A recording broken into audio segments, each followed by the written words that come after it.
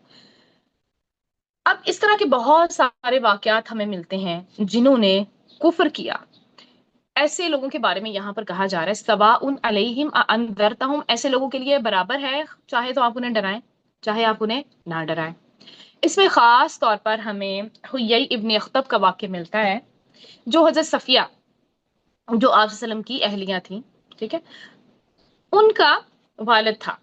خیبر میں رہتے تھے یہ لوگ، تو جب آپ صلی اللہ علیہ وسلم کے بارے میں پتا چلا تو وہ اور اس کا بھائی آپ صلی اللہ علیہ وسلم کے پاس آئے اور بہت وقت آپ کے ساتھ گزارا، یعنی دن کا ایک بڑا حصہ گزارا، سب باتیں معلوم بھی کر لی، ان کو یقین آ گیا کہ یہ تو نبی ہے۔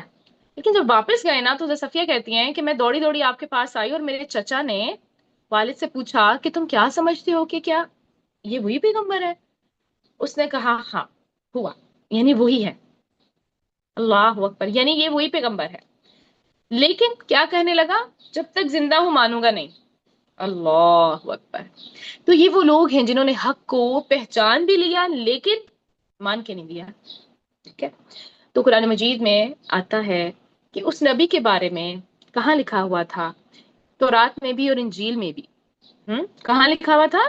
تورات میں بھی اور انجیل میں بھی آپ صلی اللہ علیہ وسلم کے بارے میں پہلے بتا دیا گیا تھا، اور اس بنا پر وہ پہچانتے بھی تھے، آپ کی نشانیوں کو دیکھ کر سمجھ بھی گئے تھے لیکن مانتے نہیں تھے بس۔ اسی طرح ابو جہل کا نام آپ سب نے سنا ہوگا، اس کے بارے میں آتا ہے کہ ابو جہل سے جب پوچھا گیا کہ کیا تم سمجھتے ہو کہ آپ صلی اللہ علیہ وسلم نبی ہیں، سچے نبی ہیں؟ تو اس نے کہا ہاں، جو وہ کہتا ہے سچ ہے لیکن میں نہیں مانوں گا، کیونکہ ضد تھی نا، عناد تھا، تکبر تھا کہ بنو عبد مناف کے پاس ساری سعادتیں چلی گئیں، یہی تھا اس کو، یہی تھی اس کو جیلسی تھی، اور نبوت بھی ان کے پاس چلی جائے تو یہ تو ہم نہیں مانیں گے۔ تو یاد رکھیں کہ صرف تصدیق کافی نہیں ہوتی، دیکھیں مان تو وہ بھی گئے تھے، اگر ہم کہیں کہ ہم مانتے ہیں تو سچ مان لینا بس کافی نہیں ہوتا ہے۔ تصدیق کا مطلب کیا ہوتا ہے؟ سچ مان لینا اور ساتھ اس کو ایکسپٹ بھی کرنا پراپرلی، عمل سے، زبان سے اقرار کرنا، عمل سے اظہار کرنا، تو یہ ہوتا ہے اصل تصدیق کرنا، ٹھیک ہے۔ اب یہاں آپ سب ایک اور بات جو بہت امپورٹنٹ ہے وہ یاد رکھیں کہ کفر کی نا، یہاں پہ کفر کا ورڈ آیا نا، تو کفر کی دو بڑی اقسام ہوتی ہیں، ایک ہے کفر اکبر اور دوسرا ہے کفر اصغر، چھوٹا، بڑا کفر اور چھوٹا کفر۔ اب بڑا کفر کیا ہے؟ بڑا کفر جو انسان کو آپ کی ملت سے ہی نکال دے، یعنی امت مسلمہ سے ہی باہر کر دے، یہ کبھی تو اعتقادی ہوتا ہے، یعنی آپ کا عقیدہ ہی خراب ہوتا ہے، کبھی آپ کی زبان سے ایسے الفاظ نکلتے ہیں، کبھی یہ عمل سے آپ کو نظر آ جاتا ہے۔ تو ایمان بھی اعتقادی، قولی اور عملی ہوتا ہے اسی طرح سے، ٹھیک ہے۔ اب اعتقادی کفر کیا ہے؟ مثلا اگر کوئی انسان اپنے دل سے یہ انکار کر دے کہ مرنے کے بعد بھی دوبارہ اٹھنا ہے، تو یہ کیا ہے؟ یہ انکار کر رہا ہے نا، اعتقادی کفر ہے، قیامت کا وہ کیا کر رہا ہے؟ انکار کر رہا ہے، ٹھیک ہے۔ یا یہ کہے کہ کوئی جنت نہیں ہوتی ہے، کوئی دوزخ نہیں ہونی ہے، بس یہ سب خیالی باتیں ہیں، جو ہے بس یہیں پہ ہے۔ بہت سارے لوگ ایسے بھی کہتے ہیں جو ہے بس دنیا میں ہی ہے، ہنسی خوشی زندگی گزار لو، ایک ہی زندگی ملی ہے، کچھ نہیں ہونا آگے۔ یہ کیا ہے؟ یہ کفر ہے نا، کیونکہ اس کا یقین ہی نہیں ہے۔ اللہ نے جب کہا ہے کہ حساب لیا جائے گا، قیامت کے دن ہوگا، تو اس کا یقین ہی نہیں ہے۔ یا پھر وہ اللہ تعالیٰ کو احکم الحاکمین نہیں سمجھتا، یا کہتا ہے کہ قرآن جو ہے، جیسے یہاں پر آئے گا آپ پڑھیں گے، وہ کہتے تھے کیا کہتے تھے قرآن میں؟ کیا ہے؟ اساطیر الاولین، یہ تو کہانیاں ہیں پچھلوں کی، بس قصے کہانیاں ہیں اور کچھ بھی نہیں ہے۔ تو قولی کفر کیا ہوتا ہے؟ زبان کا ٹھیک ہے، زبان سے انکار کرنا، جیسے نعوذ باللہ، استغفر اللہ، کوئی انسان استغفر اللہ اگر گالی دے دے انبیاء کرام کو، اور نعوذ باللہ اگر اللہ کو، تو یہ کیا ہے؟ یا ہمارے دین کو برا بھلا کہے، یا فرشتوں میں سے کسی کو گالی دے دے، یا پھر اللہ کی آیات کا مذاق اڑائے، جیسے منافقین کر رہے تھے۔ تو اللہ کی آیات کا مذاق اڑانا یا آپ صلی اللہ علیہ وسلم کا مذاق اڑانا، یہ بھی تو کفر ہے نا، ٹھیک ہے۔ اسی طرح سے یہ سب کون سے کفر ہیں جی؟ زبان کے کفر ہیں۔ اور فعلی کفر بھی ہوتا ہے، جیسے کسی بت کو سجدہ کر دینا، یہ تو اب ہم کسی بت کو تو نہیں کرتے، لیکن مزاروں پہ جا کے لوگ سجدے بہت کرتے ہیں. تو اس کا مطلب ہے جو مزاروں پہ جا کے سجدے کر رہا ہے، اللہ کے علاوہ کسی اور کے آگے ماتھا ٹیک رہا ہے، تو وہ کفر اکبر میں ہے. استغفر اللہ. نکالنے کی ضرورت ہے ہمیں لوگوں کو، خود کو بھی. جیسے کچھ لوگ چاند کو، درختوں کو سجدہ کرتے ہیں، یا پھر نعوذ باللہ قرآن مجید کو پھاڑ دینا، ٹھیک ہے، ٹھوکر لگا دینا، استغفر اللہ. تو اللہ تعالیٰ ہم سب کو اس سے بچا کے رکھے، اور اگر ہمارے آس پاس ایسی کوئی چیز ہو رہی ہے تو اللہ تعالیٰ ہمیں اسے روکنے کی توفیق بھی دے. اور کبھی کبھی ایسے بھی ہوتا ہے کہ آپ مسلمان گھرانے میں پیدا ہوتے ہیں، پھر ایسے ہی آپ اسکول بھی جاتے ہیں، کالج بھی جاتے ہیں، یونیورسٹی بھی جاتے ہیں، جہاں آپ کو نئی نئی باتیں بھی پتہ چلتی ہیں، پھر آپ اپنے دین کو جھٹلانے لگ جاتے ہیں. بہت سارے ایسے ایتھیسٹ ایسے ہی تو بنے ہیں. پھر آپ سمجھتے ہیں کہ آپ بڑے انٹلیکچوئل ہو گئے ہیں جی، آپ کو بڑی عقل آ گئی، آپ بڑے پڑھے لکھے ہیں، آپ تو بس پرانی باتوں پہ یقین ہی نہیں رکھتے. تو وہ دین کا انکار کرنا شروع کر دیتے ہیں پڑھ لکھ کے. یہ کیسا علم ہے؟ میں کہتی ہوں یہ تو جہالت ہے، انتہا درجے کی جہالت ہے. تو یہ بھی تو کفر ہے نا. یعنی قرآن مجید کی اس طرح سے توہین کرنا اور کہنا کہ نہیں نہیں میں نہیں مانتا اس کو، اس سے اچھی بھی اور بڑی کتابیں ہیں، اس سے اچھی بھی حکمت کی باتیں ہیں. استغفر اللہ. تو یہ کیا ہے؟ اس کا اعتقاد، اس کا عقیدہ خراب ہے، اس لیے یہ اعتقادی کفر ہے. ٹھیک ہے. اس کے اپوزٹ اگر ہم دیکھیں کفر اصغر کو، جو چھوٹا کفر ہوتا ہے، یعنی اب وہ اصل بڑے کفر والا تو نہیں ہے، ٹھیک ہے، چھوٹا کفر ہے. یہ ان گناہوں پر مشتمل ہوتا ہے جن کو شریعت نے کفر کہا ہے، لیکن یہ ایسا کفر نہیں ہوتا ہے جو انسان کو ملت سے خارج کر دے. تو شریعت نے بس ڈانٹنے کے لیے، انسان کو دھمکانے کے لیے ایسے اعمال پر کفر کا لفظ بولا ہے. جیسے غیر اللہ کی قسم کھانا. آپ کوئی غیر اللہ کی قسم کھائے، اللہ کے علاوہ آپ کو کسی کی قسم کھانے کی اجازت نہیں ہے، ٹھیک ہے، لیکن اگر کوئی غلطی سے کھا لیتا ہے تو اب وہ کافر نہیں ہو جاتا ہے. اگر کوئی اپنے باپ کی قسم کھا لیتا ہے تو گناہ ہوگا، اس کو نہیں کھانی چاہیے. کچھ لوگ کہتے ہیں، میں خود بڑی حیران ہوتی ہوں بھائی لوگ کیا کہتے ہیں، مجھے میری ماں کی قسم، مجھے میری بچے کی قسم. کسی کو یقین دلانا ہو نا تو یہ قسمیں کھا رہے ہوتے ہیں. کیوں کھاتے ہیں؟ کس کی قسم کھاتے ہیں اپنی طرف سے ہم لوگ؟ کہ جو ہمارا سب سے زیادہ عزیز ہوتا ہے. اس کا مطلب ہے ہمارے لیے دنیا میں عزیز ہماری ماں ہے، ہمارا بچہ ہے، ہماری بیوی ہے، جو بھی ہے جس کی بھی ہم قسم کھا رہے ہیں. اللہ عزیز نہیں ہے ہمیں؟ جس نے ہمیں پیدا کیا ہے، جس نے ہمیں اتنی نعمتیں دی ہیں، بن مانگے اتنا کچھ دے دیا. ہماری سانسیں چل رہی ہیں، ہم اپنے جسم کو دیکھیں، اپنی نعمتوں کو دیکھیں. کیا ہو گیا ہماری سوچ کو؟ کہاں ٹھہر گئے ہیں؟ شیطان نے کہاں پھنسا دیا ہے ہمیں؟ اللہ عزیز نہیں ہے ہمیں؟ ہم اللہ کی قسم نہیں کھاتے. اللہ کی قسم نعوذ باللہ استغفر اللہ لوگوں کو کھانا چھوٹا لگ رہا ہوتا ہے کہ نہیں نہیں اس سے تو لوگوں کو یقین نہیں آئے گا، ہم اپنی ماں کی قسم کھا کے دکھاتے ہیں. اللہ اکبر. کیا ہو گیا ہے ہماری عقلوں کو؟ تو خیر اگر کوئی کھا لیتا ہے نا تو گناہ تو ہوگا، لیکن وہ ملت سے خارج نہیں ہو جاتا. ٹھیک ہے. تو یہ کفر کون سا ہے؟ چھوٹا. حدیث میں آتا ہے عبداللہ بن عمر نے کسی کو سنا کہ وہ کعبے کی قسم کھا رہے تھے. انہوں نے کہا کہ بے شک میں نے رسول اللہ صلی اللہ علیہ وسلم کو فرماتے ہوئے سنا ہے، جس نے غیر اللہ کی قسم کھائی اس نے شرک کیا. یہ شرک جو ہے نا یہ کفر اصغر ہے. اس فعل کو آپ صلی اللہ علیہ وسلم نے کفر اصغر کہا ہے.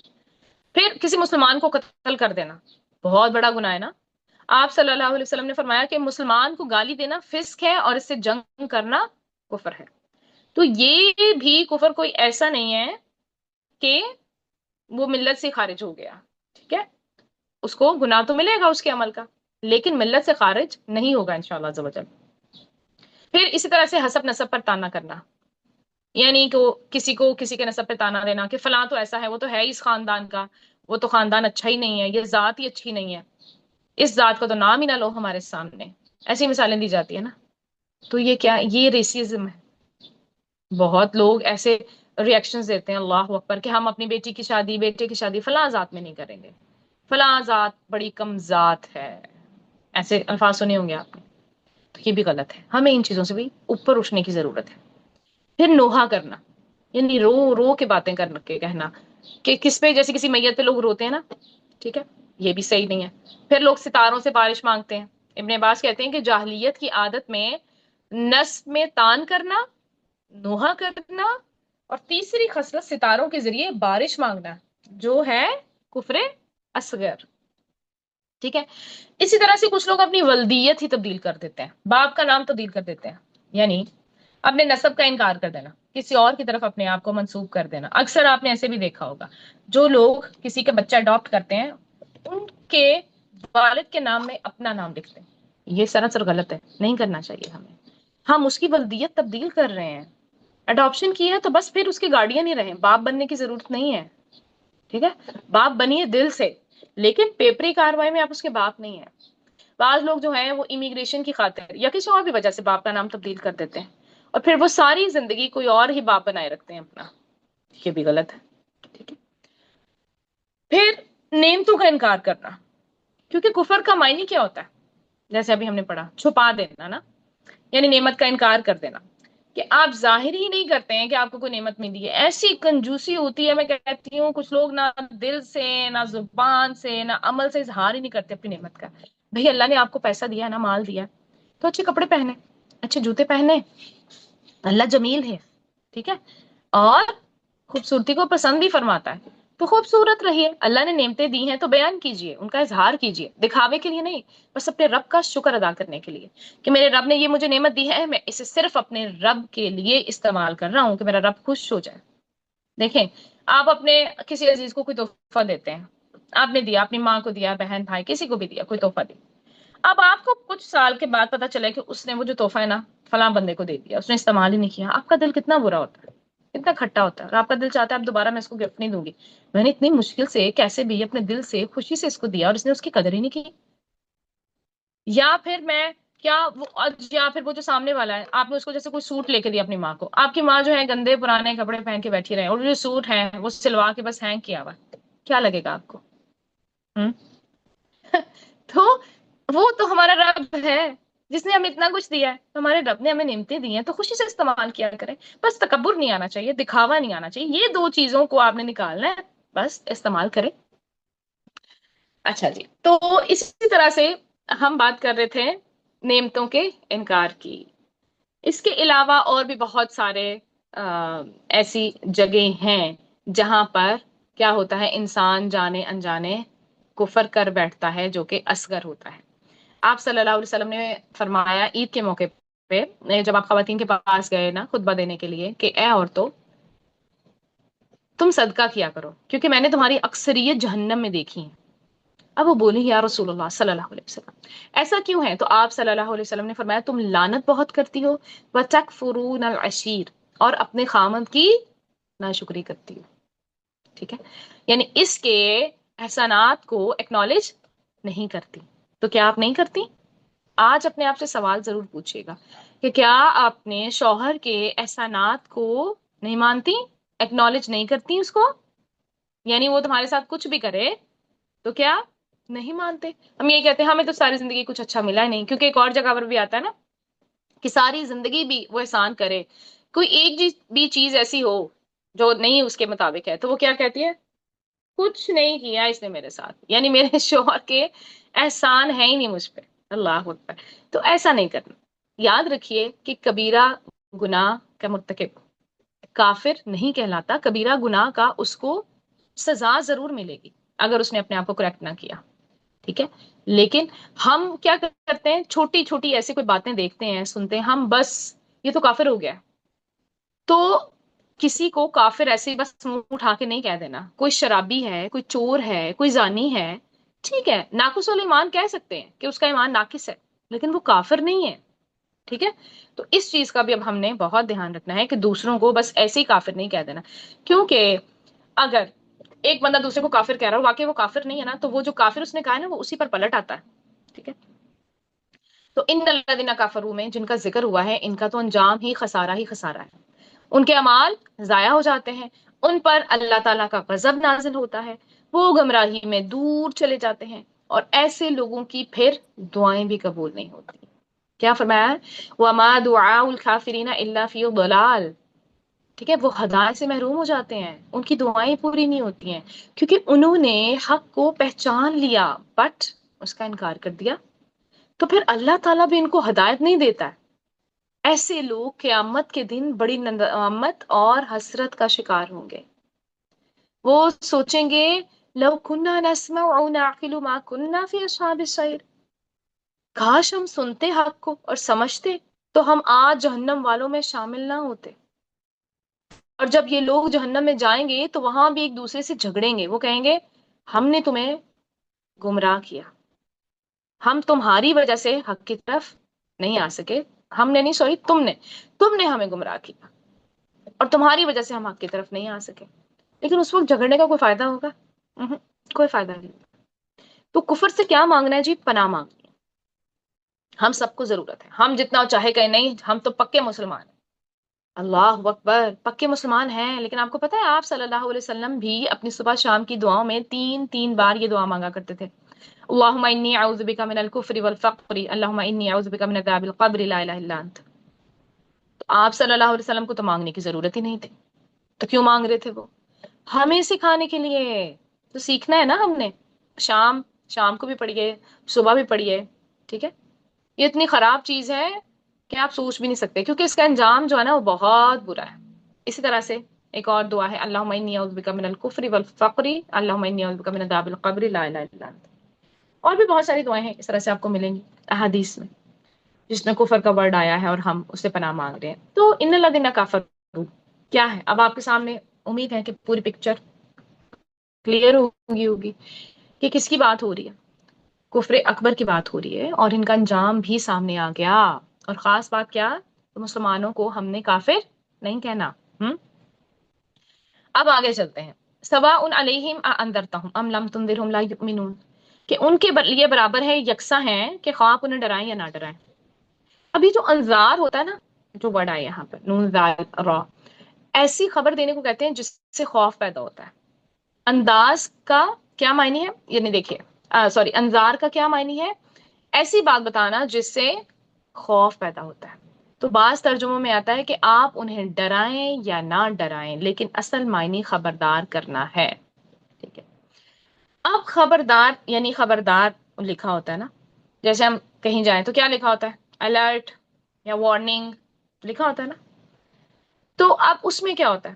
اس میں یہ ایسا انداز ہے دوسرے کو ڈرانے کا جس میں تھوڑی محبت بھی ہوتی ہے. ہم دوسروں کو کیا چاہ رہے ہوتے ہیں؟ حفاظت چاہ رہے ہوتے ہیں نا. ہم ان کو پہلی پریکاشنز لینے کا کہہ رہے ہوتے ہیں، الرٹ کر رہے ہوتے ہیں. تو ایسا ڈرانا جو شفقت اور رحمت کی بنا پر ہو، یعنی کسی سے ہمدردی کی وجہ سے اس کو خبردار کیا جائے کہ دیکھو بیٹا آگے نہیں جانا، یا چوٹ لگ جائے گی. ٹھیک ہے نا. تو یہ خبردار کرنا ہوتا ہے. اب آپ صلی اللہ علیہ وسلم کو بشیر اور نذیر بنا کر بھیجا گیا نا، یعنی آپ خبردار کرنے والے بھی تھے اور خوشخبریاں دینے والے بھی تھے. جہنم سے خبردار کیا اور جنت کی خوشخبریاں دی. تو کیا ہوا؟ متقین کے جو لوگ بالکل اپوزٹ ہوتے ہیں نا، کون ہوتے ہیں وہ؟ کفار. وہ کیا کرتے ہیں؟ وہ نہیں مانتے. ٹھیک ہے. وہ اس ڈراوے کو سیریس نہیں لیتے. لیکن جو لوگ سیریس لے لیتے ہیں وہ پھر کیا کرتے ہیں؟ اپنی زندگیوں کو بدل دیتے ہیں. اب آپ کو کیا سمجھ آ رہی ہے یہاں سے؟ اب کیا کہا جا رہا ہے کہ برابر ہے ان پر ڈرانا یا نہ ڈرانا؟ تو اس کا کیا مطلب ہے کہ آپ ڈرائیں نہ کسی کو، آپ تبلیغ ہی نہ کریں، سمجھانا چھوڑ دیں سب کو. مثلا آپ کا کوئی بچہ ہے یا کوئی رشتہ دار ہے، اب آپ ایک دفعہ اس کو سمجھائیں لیکن وہ نہیں سمجھتا، پھر دوسری دفعہ سمجھائیں نہیں سمجھتا، تیسری دفعہ کسی اور طرح سے سمجھائیں، تو پھر آپ کہیں کہ نہیں میں نے تو اب اس کو نہیں بتانا، یہ تو سمجھتا ہی نہیں ہے. کریں گے آپ ایسا؟ ایسا تو نہیں کریں گے ہم، انشاءاللہ نہیں کریں گے. اب اس کا مطلب یہ نہیں ہے کہ ہم نے اس کو سمجھانا ہی نہیں ہے. اصل میں 2 باتیں ہیں نا اس میں. ایک تو ان کو دھمکی دی گئی ہے وہاں پر کہ تم پر نصیحت اثر نہیں کر رہی ہے، دیکھ لو پھر ہوگا کیا، یہ ہوگا تمہارا انجام. اور دوسرے، آپ صلی اللہ علیہ وسلم کو تسلی بھی دی گئی ہے کہ آپ خبردار کر رہے ہیں تو آپ اپنے آپ کو غم میں نہ ڈالیں، کیونکہ آپ صلی اللہ علیہ وسلم بہت تکلیف میں آ جاتے تھے.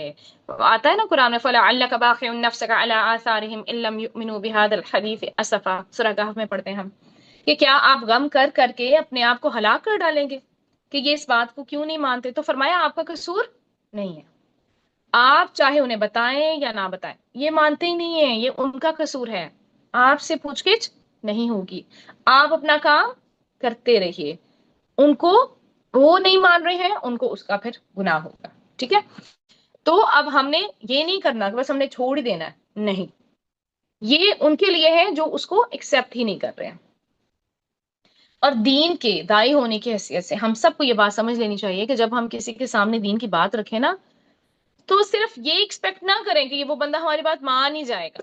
بہت سارے لوگ اس ٹاپک پہ آ کے نہ پھنس جاتے ہیں اور پھر وہ اتنی شدت آ جاتی ہے ان کو لہجوں میں کہ وہ لگتا ہی نہیں ہے کہ یہ دین پڑے ہوئے لوگ ہیں اور دین کو ہی پھیلا رہے ہیں.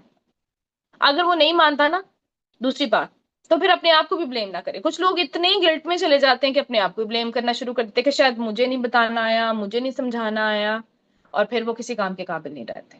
بھئی ٹھیک ہے، ہمارا کام ہے بتانا، ہم نے ان کے دلوں میں ڈالنا نہیں ہے. توفیق تو اللہ نے دینی ہے. ٹھیک ہے، ہدایت کون دیتا ہے؟ اللہ. اولئک علی ھدی من ربہم، یہ توفیق اللہ ہی کی طرف سے ہوتی ہے. ہمارا کام صرف پہنچانا ہوتا ہے. تو خدا را لوگوں کے پیچھے پڑنا چھوڑ دیجئے. ہمیں کچھ سمجھ آ جائے نا، ہمیں ہوتا ہے ہم دوسروں کو بتا کے بس ان کا جب تک چینج نہ کر دینا عقیدہ، تب تک بحث بھی ختم نہیں ہوتی، لڑائی بھی ختم نہیں ہوتی. اور اس میں کیا ہوتا ہے کہ وہ بندہ وہیں کا وہیں، بلکہ اپنی جو بھی غلط کام کر رہا ہوتا ہے نا اس پہ مزید اڑ جاتا ہے وہ. ایسا نہیں کرنا. ٹھیک ہے، دوسروں کو سمجھاتے رہیں، اپنی طرف سے اچھی باتیں آگے پہنچاتے رہیں، لیکن آپ نے ججمنٹل نہیں ہونا. دوسروں کے بارے میں اپنی رائے نہ دے دیا کریں بس جلدی سے. ہر کوئی اپنے طور پر، جس کے بھی اندر تقوی ہے نا، وہ دیکھیں جنت میں جانے کا شوق تو سب کو ہی ہے. ٹھیک ہے، ہاں کسی کے اعمال وہ اس طرح کے نہیں ہیں، کر لے گا. ہم بھی تو ایسے ہی تھے پہلے، ہم بھی تو جہالت میں تھے. اللہ نے ہمیں ہدایت دی، اللہ کا احسان ہے. اللہ نے ہمیں قرآن پڑھایا، سنوایا، عمل بھی کروایا، الحمدللہ. تو وہ بیچارے ابھی اس پوزیشن میں نہیں ہیں. تو اس لیے ان پر رحم کریں، نہ تو ان کو بد دعائیں دیں اور نہ ہی ان سے لڑائی جھگڑے کریں. بس پیار سے سمجھائیں جتنا سمجھتے ہیں، نہیں سمجھے تو چھوڑ دیں، پھر کسی موقع پہ سمجھا دیجیے گا. بس پیچھے نہیں پڑ جانا. بال کی کھال نہیں اکھاڑنی ہوتی. کچھ لوگ بہت پیچھے پڑ جاتے ہیں، اس سے معاملات مزید خراب ہو جاتے ہیں. اچھا، اب اس کے بعد ہمارے پاس آتا ہے یہی والی بات. اگر ہم اس کو تھوڑا سا مزید ڈسکس کریں، ان الذین کفروا سواء علیہم انذرتهم ام لم تنذرهم لا یؤمنون. اب اس کا کیا مطلب ہے کہ کافروں میں سے کوئی بھی ایمان نہیں لایا، کیونکہ کہا جا رہا نا کہ بے شک وہ لوگ جنہوں نے کفر کیا اور ان پر برابر ہے کہ خواہ آپ ان کو خبردار کریں یا نہ کریں، انہوں نے نہیں ماننا. تو اب اس سٹیٹمنٹ کا مطلب یہ ہے کہ آپ اپنا کام چھوڑ دیں اور وہ جو کافر ہیں وہ کافر ہی رہیں گے. نہیں، ایسا نہیں ہے. جیسا کہ ابھی پیچھے ذکر کیا کہ جیسے ابو لہب تھا، ابو جہل، ٹھیک ہے، جیسے امیہ بن صفوان، آپ نے ہسٹری پڑھی ہوگی، اور اس طرح کے اور بھی لوگ جو نہیں مانے تھے نا. جنگ بدر میں ان میں سے تقریباً 70 لوگ مارے گئے تھے، جو بڑے بڑے سردار تھے اور مان کے بھی نہیں دے رہے تھے. ٹھیک ہے، تو یہ ان کے بارے میں ہے، عام لوگوں کے بارے میں نہیں ہے. ٹھیک ہے، اس طرح کے اور بھی بہت سارے واقعات ہیں جن سے ہمیں یہ پتہ چلتا ہے. بہرحال اگر ہمارا یہ اخلاق ہو جائے نا کہ ہم جو لوگ ہمارے ساتھ زیادتی کریں پھر بھی ہم ان کے ساتھ اچھا کریں، جیسے آپ صلی اللہ علیہ وسلم کیا کرتے تھے، بہت سارے واقعات ہیں، تو پھر نا یہ دین بہت آگے پھیل جائے گا انشاءاللہ. ہمیں صرف صبر کرنے کی ضرورت ہے اور اچھا اخلاق دکھانے کی ضرورت ہے. چلیے جی آگے چلتے ہیں. آخری آیت ہے ہماری آج یہ. ختم اللہ، مہر لگا دی ہے اللہ نے، علی قلوبہم، ان کے دلوں پر، وعلی سمعہم، اور ان کے کانوں میں، وعلی ابصارہم، اور ان کی آنکھوں میں.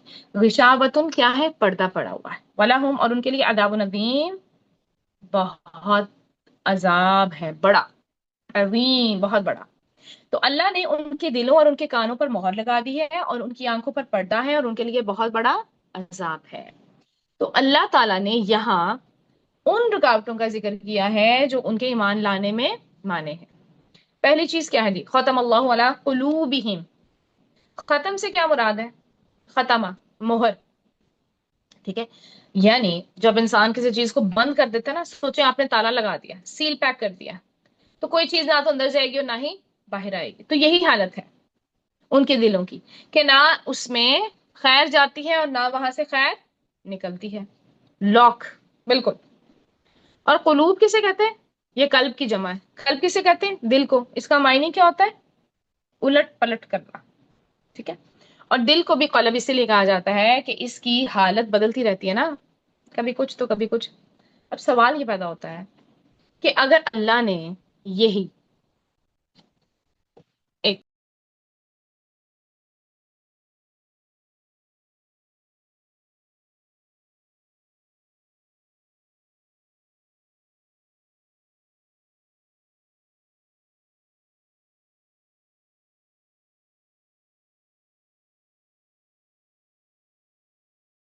جی سوال کیا پیدا ہوتا ہے کہ اگر اللہ نے ہی مہر لگا دی ہے ان کے دلوں پر، تو لوگ کیا کہتے ہیں، تو پھر ان کا تو کوئی قصور نہیں ہے نا.